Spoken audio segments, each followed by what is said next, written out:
Colin Reed stared at his credit balance and tried not to panic. 247 credits.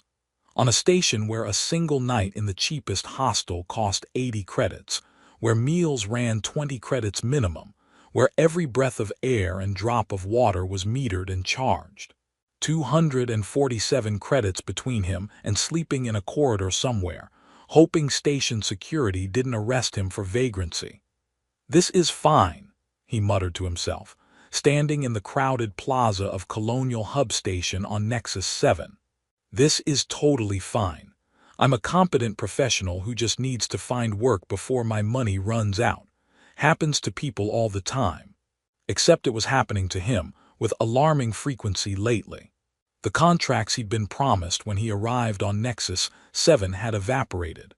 The company that hired him remotely had gone bankrupt 2 days before his arrival, a fact they'd neglected to mention, until he was already light years from anywhere else he could afford to be. His backup options had fallen through with equally impressive speed, and now he was stuck on a frontier station with barely enough credits to survive the week. Colin pulled up the station's employment board on his datapad, scrolling through listings he'd already checked a dozen times. Most required certifications he didn't have, experience he couldn't prove, or were already filled by the time he applied. The few that matched his skills, data analysis, systems management, basic technical work, paid barely enough to cover living expenses, let alone save anything for emergencies. He was qualified, experienced, and completely unemployable apparently. "Okay," he said, forcing himself to think practically. "First priority, housing that won't bankrupt me in 3 days. Second priority, any work that pays. Third priority, not dying simple." The station's rental listings were depressingly expensive. Standard quarters ran 300 credits per night. Shared dormitories were 200. Even the questionable places in the older sectors wanted rates Colin couldn't sustain for more than a day or two. Then he saw it, private room in shared quarters 50 credits per night. Section D7, older residential area.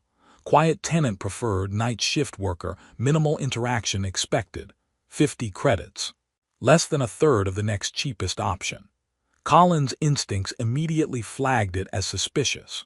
Prices that low meant something was seriously wrong, terrible conditions, dangerous neighborhood, illegal subletting, or some combination of horrors his desperate brain couldn't fully process. But 50 credits per night meant he could survive almost a week on his current funds, which gave him time to find work. And beggars, as the saying went, couldn't be choosers. He sent a message to the listing. "Interested in room.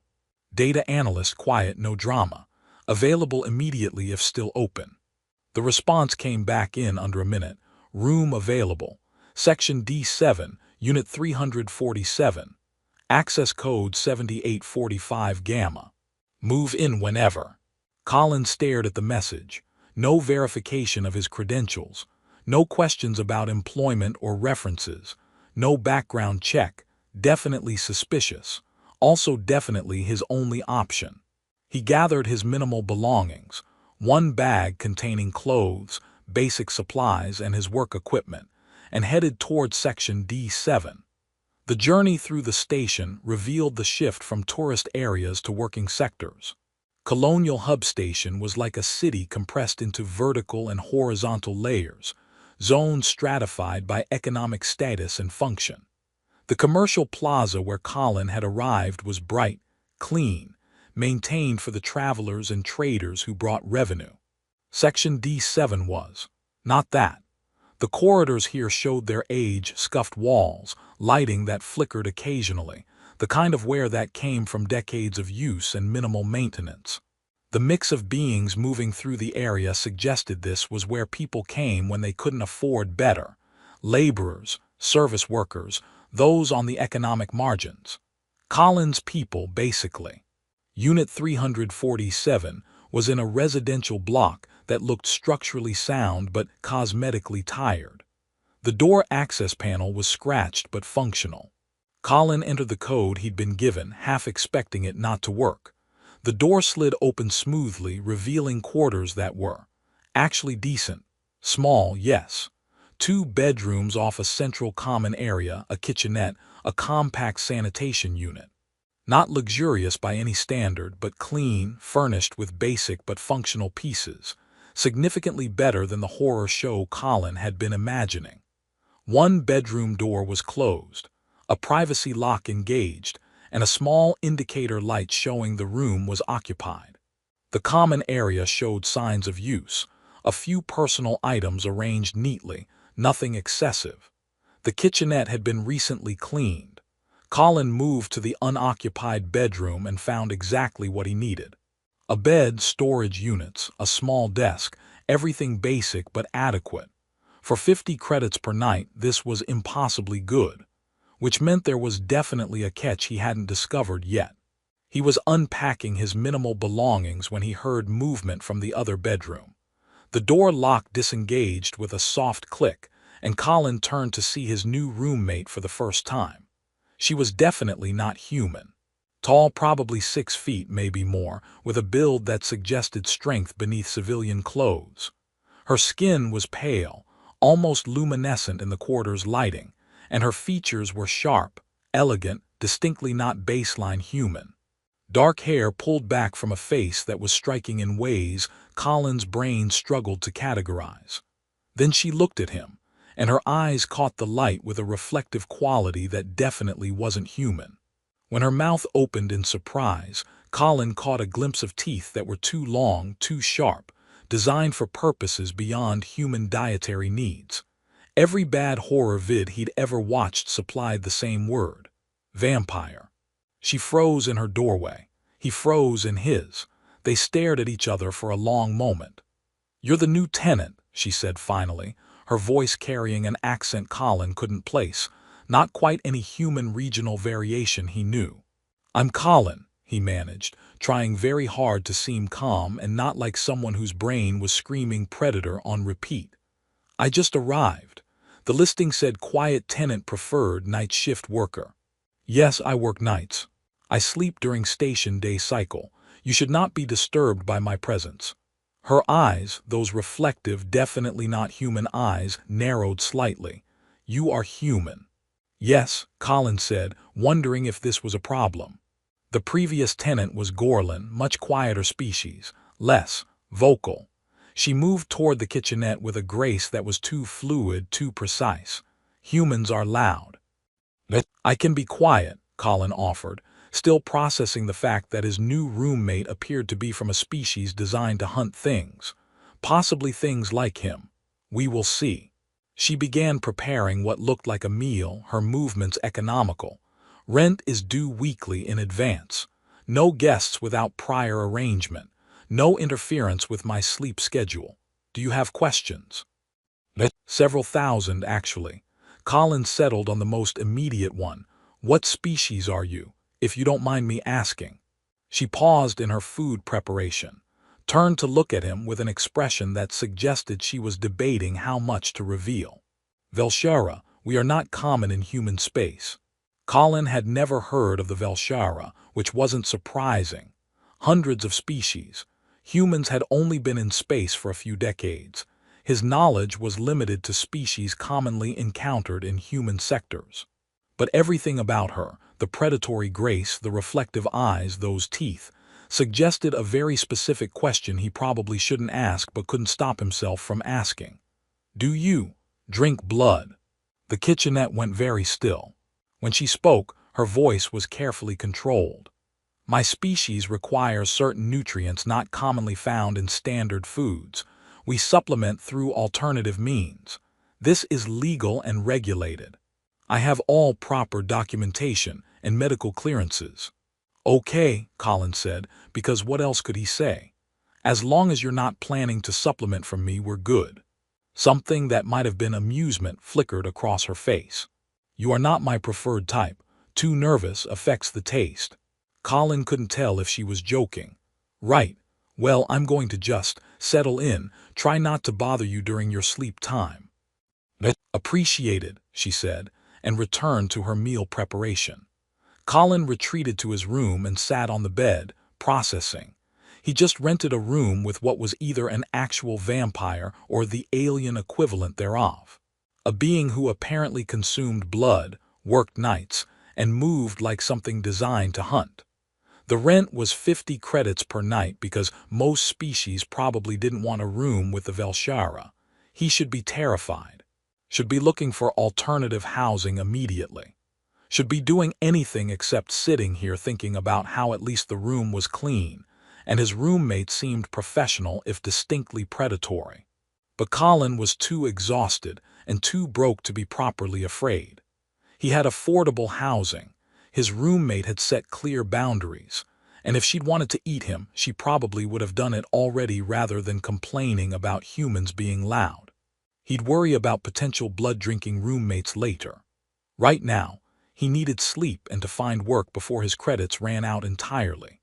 Colin lay down on the surprisingly comfortable bed, listened to the faint sounds of his roommate moving in the common area, and thought that his life had officially gotten weird enough that sharing quarters with a possible vampire barely registered on his current stress scale. At least the rent was cheap. Colin woke to silence.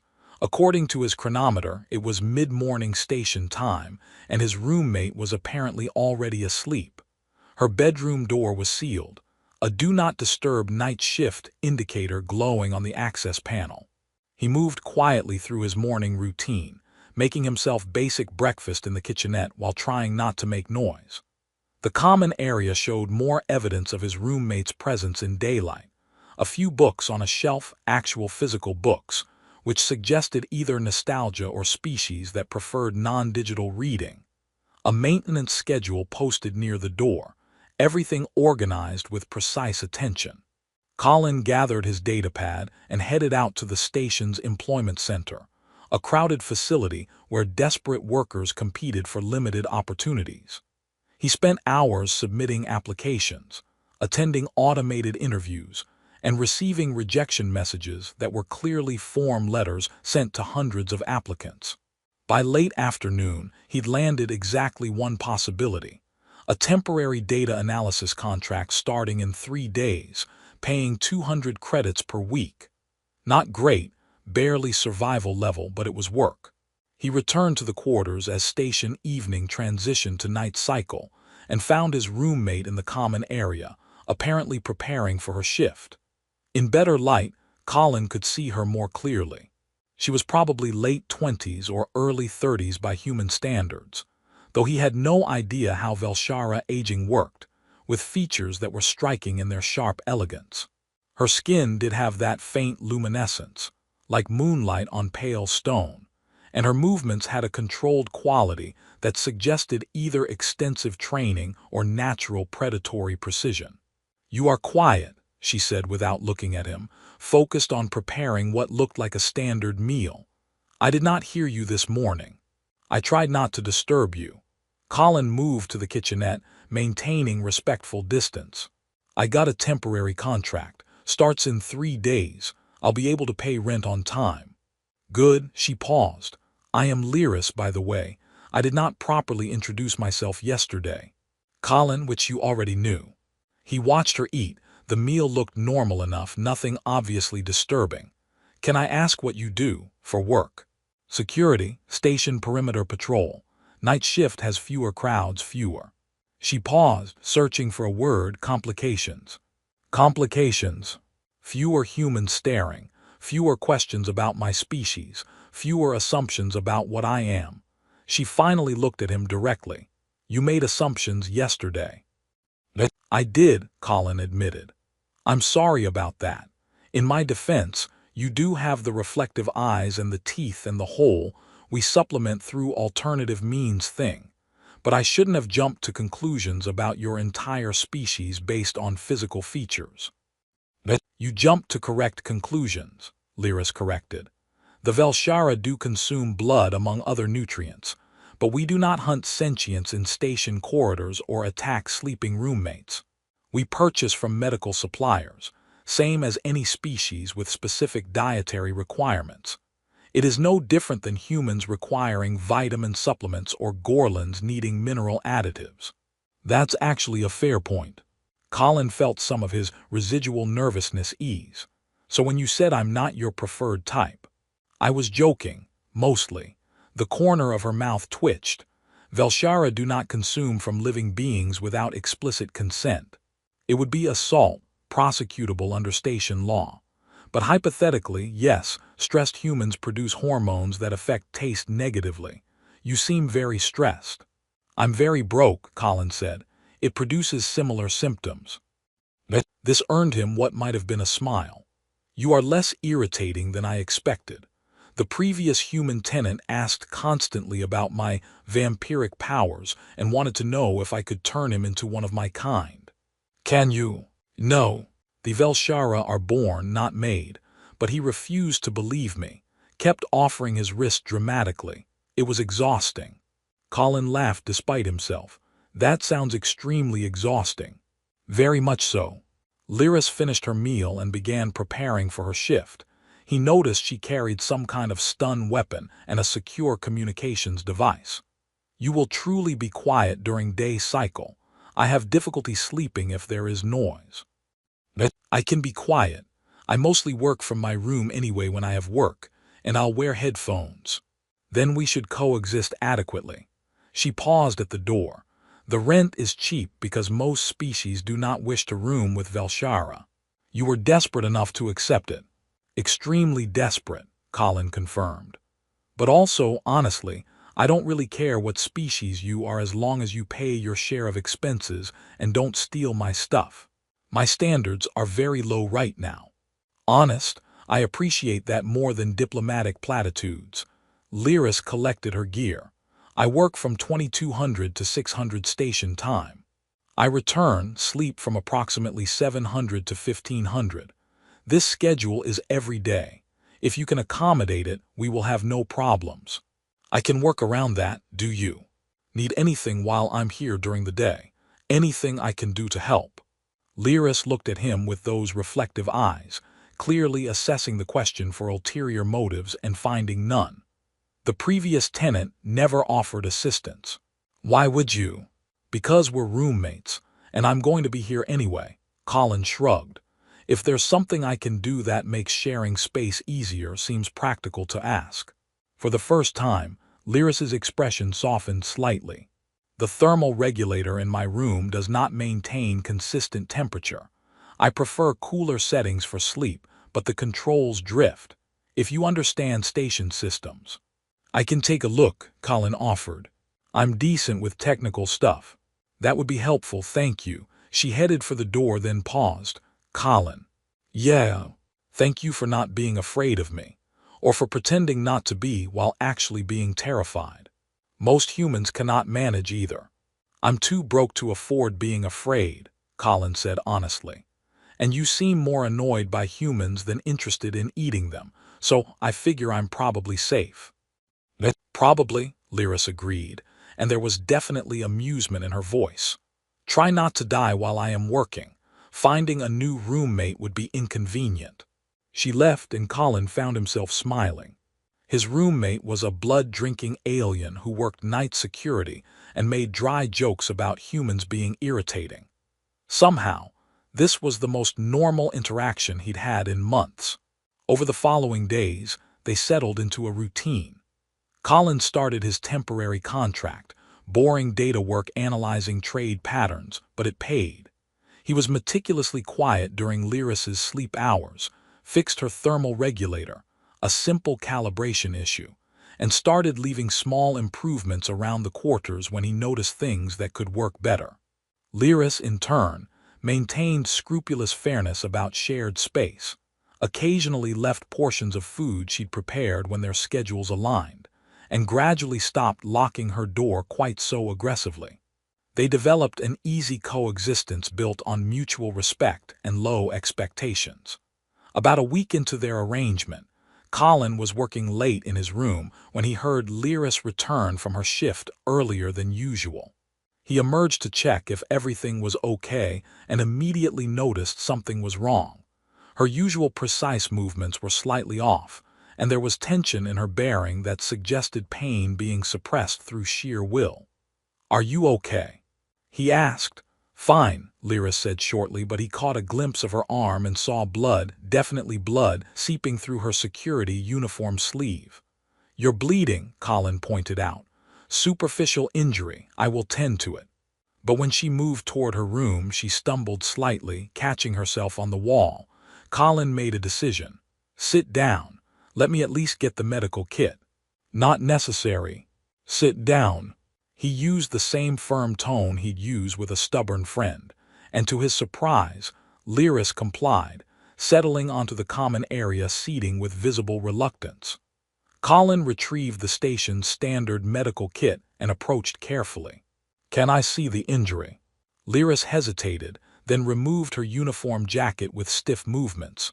Her shirt underneath was torn and bloody, revealing a nasty gash along her forearm. What happened? Colin asked, opening the medical kit. Drunk Trader thought he could assault someone in the service corridors. He was incorrect in this assessment, but he had a blade. She watched Colin with those reflective eyes as he carefully cleaned the wound. You do not have to do this. I know, Colin said, focusing on treating the injury. But you do the same for me, right? Yes, probably. Then let me help. He worked with careful attention, cleaning and sealing the gash with medical adhesive from the kit. His hands were gentle, and he noticed Lyris gradually relaxing as it became clear he knew what he was doing and wasn't going to hurt her. Where did you learn medical care? She asked. Required training for one of my contracts. Remote facility, everyone had to know basic emergency medical procedures. Colin finished sealing the wound and sat back. There. Not perfect, but should hold until you can get to station medical if you need proper treatment. It is adequate, thank you. Lyris looked at her arm, then at him. Most beings would not help a Velshara, we make them uncomfortable. Most beings are idiots, Colin said, packing up the medical kit. You're my roommate. You pay rent on time, you're quiet during my work hours. You fix the water pressure issue I didn't even ask about. Why wouldn't I help when you're injured? Something in Lyris's expression shifted, not quite vulnerable, but more open than he'd seen before. You are strange for a human. I'm really not. I'm just too tired to maintain species prejudices. Takes too much energy. Colin paused. Are you sure you're okay? Do you need anything else? I am. Lyris stopped, seeming to struggle with something. I am not accustomed to being cared for. It is unexpected. Get used to it, Colin said. We're roommates. This is what roommates do. And there, in their small shared quarters on a frontier station, something shifted between them, from wary coexistence to something that might actually be friendship. The temporary contract ended after 3 weeks. Colin had been dreading the moment, preparing for another round of desperate job hunting, but luck finally turned in his favor. The company offered him a permanent position. Better pay, actual benefits, work that was interesting enough to hold his attention. For the first time in months, Colin's finances stabilized from actively drowning to maybe treading water successfully. He celebrated by buying actual fresh food from the station market instead of relying on cheap preserved rations, and returned to find Lyris awake earlier than usual, reading one of her physical books in the common area. You look pleased, she observed, marking her place. Got offered permanent position, better pay, stable hours. I can actually plan more than a week ahead now. Colin set down his market purchases. Thought I'd make real food to celebrate. You eat human cuisine. Velshara can process most human foods, though we require additional supplements. What are you making? Pasta, basic but satisfying. Colin started unpacking ingredients. You're welcome to join if you want. I bought extra. Lyris considered this. I have time before my shift. Yes, I will join you. They cooked together. Or rather, Colin cooked while Lyris watched with apparent fascination at his technique, occasionally asking questions about human culinary traditions. It was comfortable, easy, the kind of domestic activity that felt natural despite them being different species. Your people eat together frequently? Lyris asked as they settled with their meals. Depends on the culture, but yeah, generally. Eating is social for humans. We use it to bond, celebrate, mark important occasions. Colin twirled pasta on his fork. Do Velshara not do that? Our species evolved as solitary hunters. We gather for necessity, but social eating is not traditional. She tried the pasta carefully, then made a sound of approval. This is good, better than I expected. I'll take that as high praise. It is meant as such. They fell into conversation, and Colin discovered that Lyris was actually funny when she let her guard down. Dry humor, sharp observations about station life, stories about her security work that were equal parts concerning and hilarious. Wait, Colin said, laughing. The drunk Gorlin thought he could fight you because Velshara are too pretty to be dangerous. He learned otherwise, quickly. Lyris's expression held satisfaction. Pretty is not incompatible with competent. Or violent when necessary. Note to self, never underestimate pretty aliens. Wise policy. Over the following weeks, their friendship deepened. They started having regular conversations. Colin learned about Velshara culture, their long night cycles, their evolution from apex predators to spacefaring civilization. Lyris learned about human diversity, Earth's complicated history, Colin's family who he didn't talk to much anymore. They discovered they both loved terrible science fiction shows, though they argued constantly about plot inconsistencies. They developed a routine of late evening talks when her shift ended and his workday was finishing. 30 minutes of shared time where they discussed their days, complained about irritating people, gradually learned each other's stories. Colin noticed things. How Lyris was protective of the few people she cared about, how she had a collection of old books she read during her limited free time, how sometimes when she thought no one was watching, she looked very alone. Lyris noticed things. How Colin was smarter than he gave himself credit for, how he lit up when his work was going well, how he was genuinely kind in ways that seemed unconscious rather than strategic. About a month after Colin's permanent position started, he woke at 3 a.m. to sounds from the common area. Not normal sounds, distressed ones. He emerged to find Lyris back early from her shift, sitting in the dark common area, her whole body radiating tension. Go back to bed, she said sharply when she heard him. What's wrong? Colin asked, ignoring the command. Nothing that concerns you. Lyris, he sat down anyway, maintaining distance but making himself available. Talk to me. Silence stretched. Then, there was incident on my patrol. A human family newly arrived on station. Their young child saw me and became frightened. Started crying, saying I was a monster. The parents apologized profusely, were clearly embarrassed, but the child was terrified. Of me, of my face, my eyes, what I am. Her hands clenched into fists. I did nothing wrong. I was simply performing my duties, ensuring their safety. But to that child, I am nightmare creature from horror stories. Colin felt something ache in his chest at the pain in her voice. Kids get scared of lots of things. It's not personal. It is always personal, Lyris said, her voice low and tight. I cannot change what I am. The Velshara will always be the species that drinks blood, that looks predatory, that frightens others simply by existing. No matter what I do, how professional I am, how careful, there will always be those who see monster first, person never. Not everyone sees that, Colin offered quietly. I don't. You are exception. And you were desperate enough to look past it initially. That's not why I see you differently now. Colin shifted closer. I see you because you're my friend, because you're funny and competent and you care about people even when you pretend not to. The Velshara stuff is just details. Lyris looked at him, her eyes reflecting the dim light. Do you know what it is like? To be feared for things you cannot change. To know your existence makes others uncomfortable no matter how harmless you are. Colin thought about this honestly. No, I don't. I'm human. I fit the dominant species paradigm in most human spaces. The worst I deal with is being looked down on for being poor. That's not the same thing at all. No, it is not. But, Colin continued, I know what it's like to feel like you don't fit anywhere, to feel like you're constantly being judged and found wanting. Different context, way different scale, but I understand the exhaustion of it. Lyris was quiet for a long moment. Thank you for acknowledging the difference. Most humans offer empty reassurances that everyone faces discrimination, when the experiences are not remotely comparable.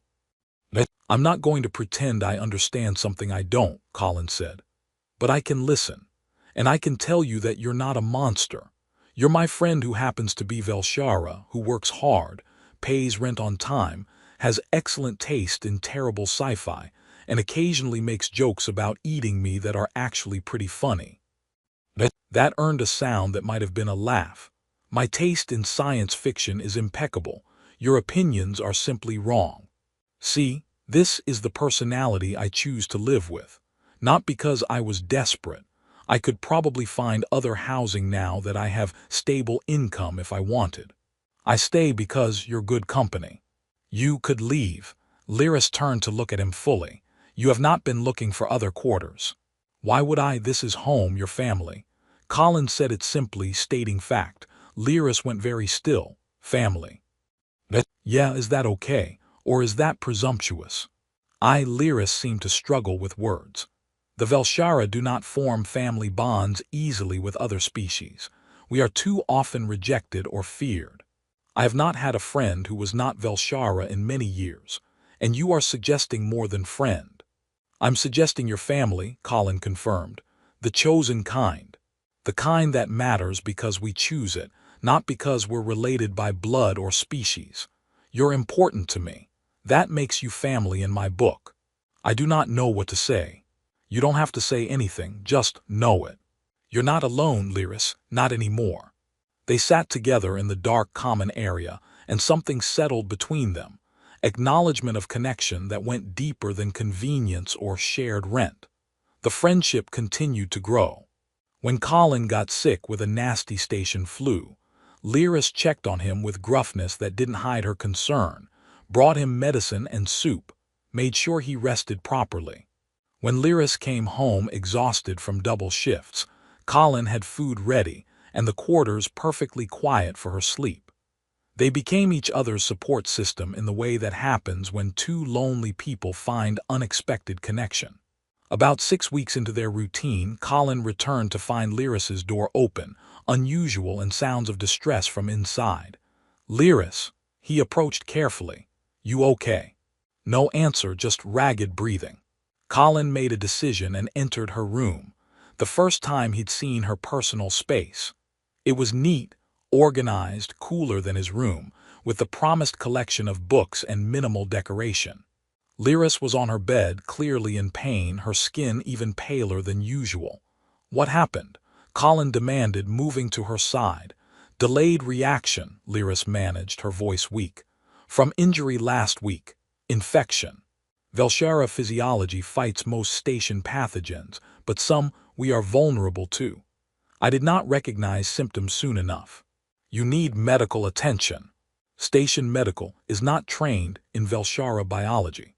They would likely make worse. She struggled to breathe evenly.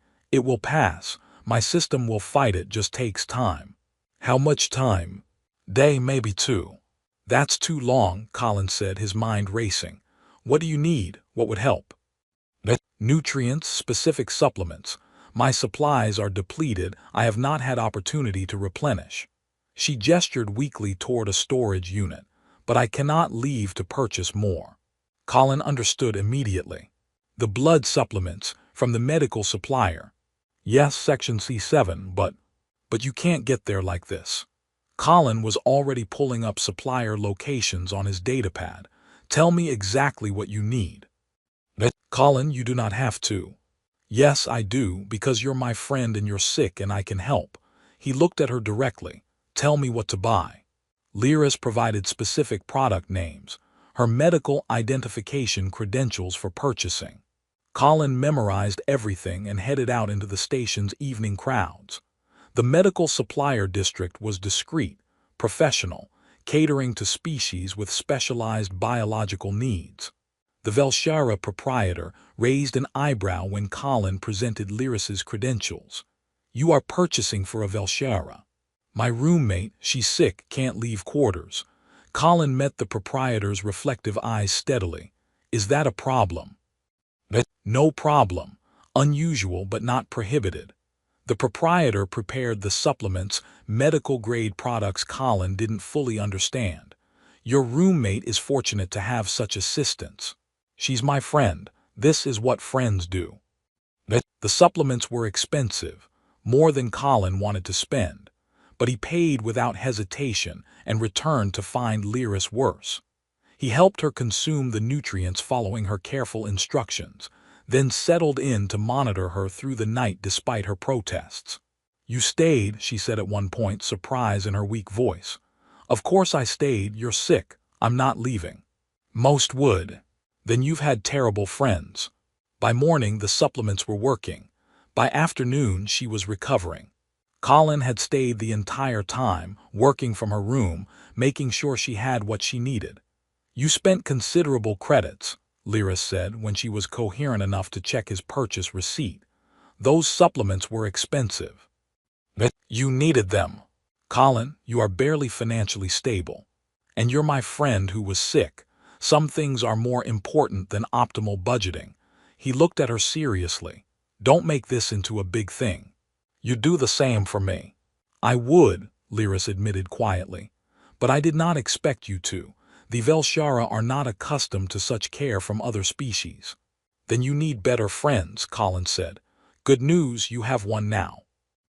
Something in Lyris's expression cracked, not into tears but into vulnerability she rarely showed. "Thank you, for helping, for staying, for not being disgusted by what I require. You require specific nutrients to stay healthy. That's biology, not a moral judgment." Colin stood to leave, give her space to rest. "Get some sleep. I'll be right outside if you need anything." "Colin," Lyris's voice stopped him. "Yeah. You are my family too. I have decided this, if it is acceptable." Colin smiled. "More than acceptable. Get some rest, family." And there, in the quiet of recovery, their bond transformed from friendship to something deeper, chosen family, built on mutual care and genuine acceptance. Life settled into a comfortable new normal. Lyris recovered fully, Colin's work continued going well, and their dynamic shifted from roommates to something more like siblings, the bickering, supportive, genuinely caring kind. 3 months into their arrangement, Colin's contract was made permanent with a significant raise.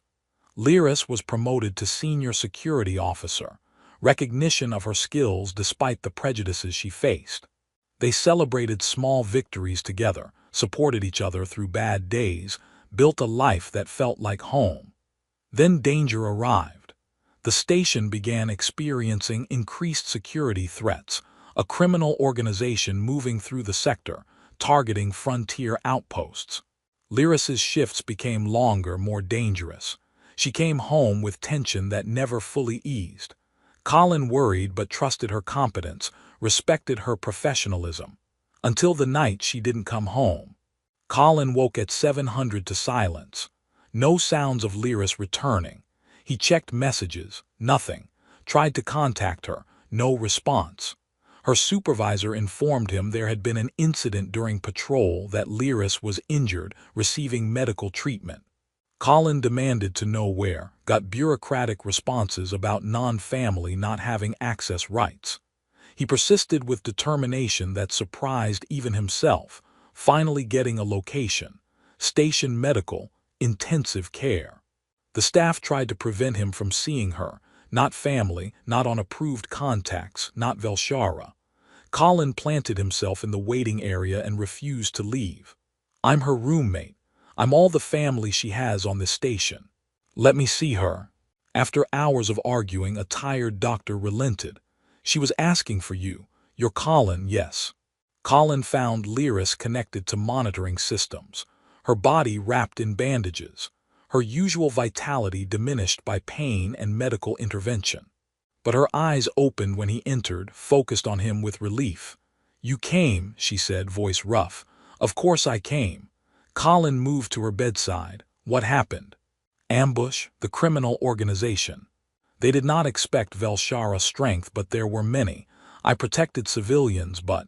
She gestured weakly at her injuries. Are they treating you properly? Yes, Velshara medical specialist was called. I will recover fully, they say. Takes time. She paused. They told me you were here for hours, demanding access. They wouldn't let me see you, kept saying I wasn't family. Colin took her hand carefully. I told them they were idiots. You should have left. Gone to work. It's not wasted if it's for you, Colin interrupted. Lyris, you're my best friend. Of course I was going to stay until they let me see you. Most would not. Then most people are missing out on being friends with an amazing person. He squeezed her hand gently. You're stuck with me now, even when you're being stubborn about accepting help. Lyris's eyes glistened. I did not expect to find someone like you. I thought I would always be alone. You're not alone, your family, my family. Colin smiled. Get some rest, I'll handle everything else. Over the following days, Colin visited constantly. Brought books from her collection, updated her on terrible sci-fi developments, argued with medical staff to ensure proper care. When she was released to recover at home, he rearranged his schedule, helped with physical therapy, made sure she had everything needed for Velshara healing. The station's Velshara community noticed. An elder Velshara named Kresh visited to meet Colin personally. You are the human who tends to Lyris, Kresh said, studying Colin with reflective eyes. She speaks highly of you. She's my friend, Colin said simply. More than friend. Velshara recognize bonds that transcend species. What you have built, this is clan bond, family bond. This is sacred to our people. Kresh paused. Lyris has been alone for many years. You have given her something precious, acceptance without condition. The Velshara do not forget such gifts. After Kresh left, Colin found Lyris in the common area, recovered enough to be mobile. Kresh came to evaluate you, Colin said. Did I pass? With highest marks. Lyris's expression was complicated. Colin, when I rented the second room, I was not seeking companionship. I wanted cheap rent, minimal interaction. And now I realize I was lonely. I just did not admit it even to myself. Her hand found his. You changed that. You saw past what I am to who I am. You chose to help when I was vulnerable. You fought to reach me when I was injured. These choices mean everything. I just did what family does, Colin said. Exactly. You are my family if you accept it. I already accepted. Weeks ago, you're stuck with me, Lyris, for as long as you want. Forever is acceptable timeline, Lyris said. Velshara lifespans are longer than human. You are committing to decades of my company. Looking forward to it. About a month later, as Lyris was fully recovered and back on duty, she approached Colin with news.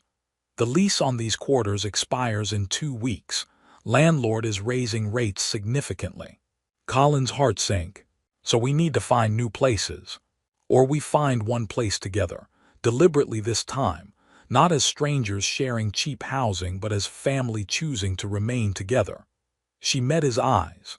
I am asking if you want to find new quarters with me, as people who choose each other. Yes, Colin said immediately. Absolutely yes.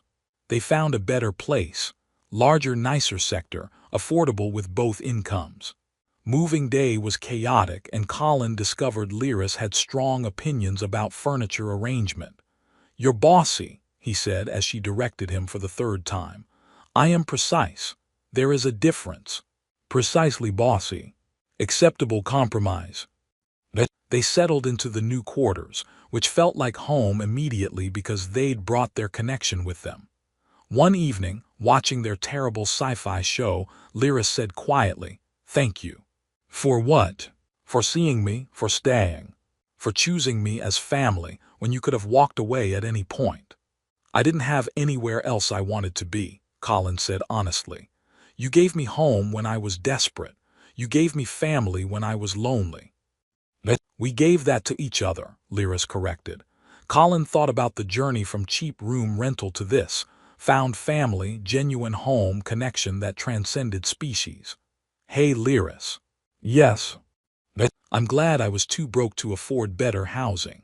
I am glad you were desperate enough to overlook the concerning, blood-drinking alien roommate. Best financial decision I never actually made. The best things often happen that way, Lyris said. We do not find family by planning. We find it by being open when opportunity presents itself. To concerning roommates, Colin said, raising his glass. To desperate humans, Lyris countered. To found family, they said together.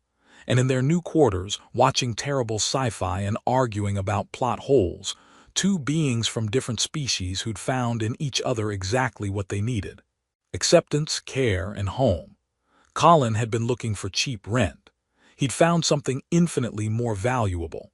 And sometimes, the best things in life started with desperate choices and 50 credit per night housing with a roommate who turned out to be exactly what you needed all